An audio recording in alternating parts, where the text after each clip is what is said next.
భూమిలో జనులకు మహిమలు చాటి ఇహ పరముల నిడు మహానుభావ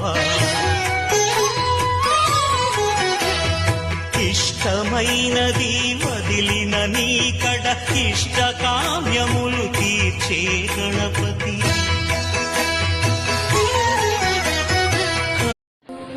తిన్నంతసేపు ఇస్తరాకంటారు, తిన్న తర్వాత ఎంగిలాకు అంటారు. అలానే మనిషి అవసరం ఉన్నంతసేపు